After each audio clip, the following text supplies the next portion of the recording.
Good day, everyone. So here's an interesting question. Do you go for Constellations or do you get a bunch of C05 stars as the banners drop?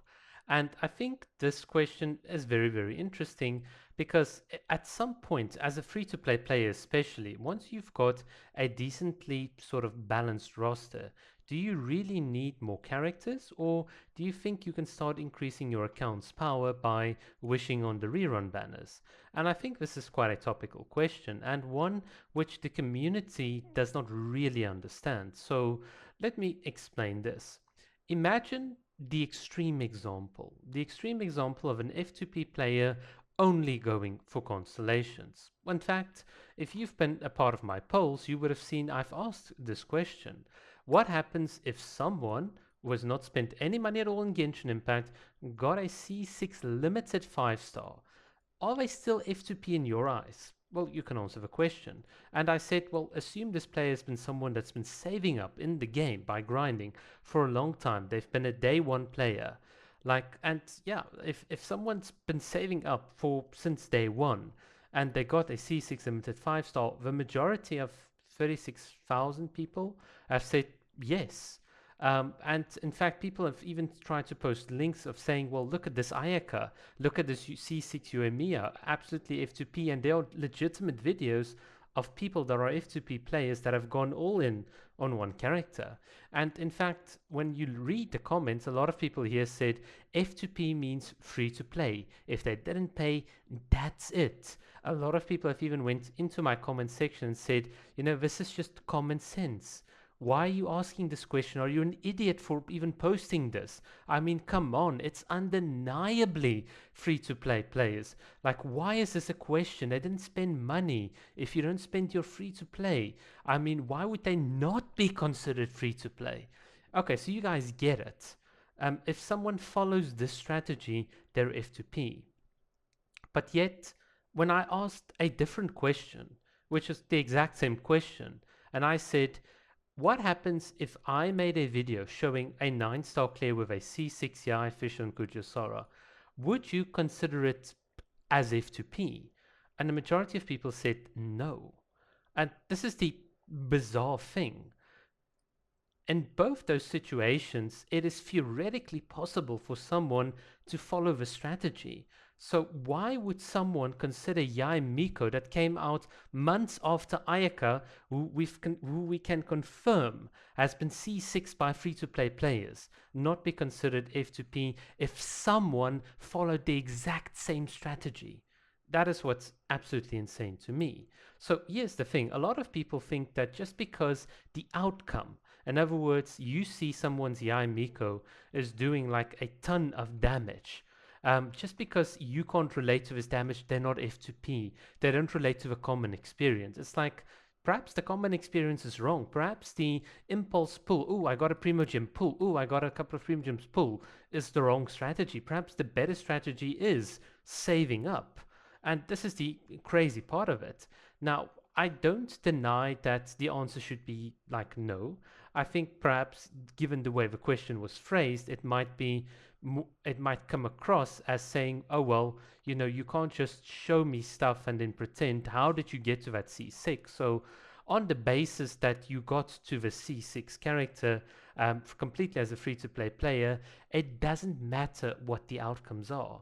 In fact, it's very interesting to see the outcomes and exactly how much that C0, that C6 5-star character completely outpaces many other characters. And that is the point of this discussion. That's the point of those two polls.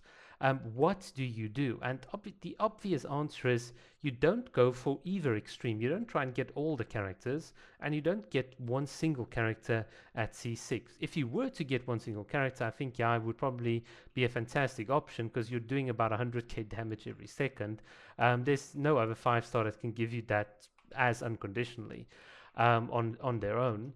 But regardless, I think the best combination is for you to have enough 5-star characters that you can play let's say one or two meta strategies, let's say like a Raiden national or a child international, that you can play, that you at least have a decent freeze team, that you've got at least a decent taser team. And once you've got a couple of separate teams or like strategies available, then you say, well, you know what, from now on as an F2P, I'm picking up Constellations, because guess what? It doesn't matter if you've got a C6 cracked R5 Fischl. Maya and Miko at C6, well, not on this account, definitely on my other account, will just run laps around your Fischl. It's not even close. There's no comparison between a C6 R5 5-star and a 4-star. And that's the thing a lot of people don't realize. Your characters with Xingshu, Xiangling, and Bennett, they've reached their ceiling. There's no more constellations that you can add. But your 5-star characters are going to start catching up slowly and slowly.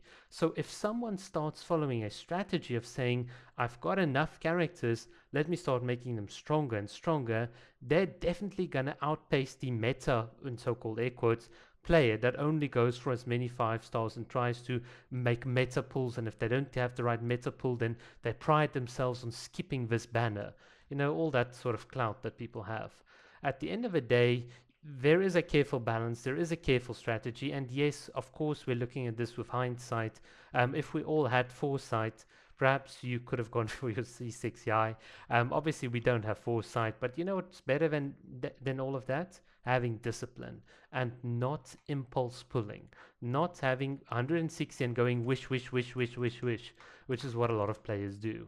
I think if you play this game prudently, you can out meta the Fury Crafters, you can out meta a lot of players just by pulling correctly for the correct characters.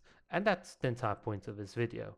Of course, it's up to you how you want to do it, but in my opinion, whenever people say, oh, the outcome is, I can't relate to the outcome, it's just like, yeah, whatever. If I've put up a C1 Kokomi on the channel, then yeah, she's had 2 banners right now. That is, in my opinion, as relatable as it can be, or as possible as can be for an F2P. I understand if you see a C6i, you might be like, ugh, I don't agree. But here's the other little bit that a lot of people forget.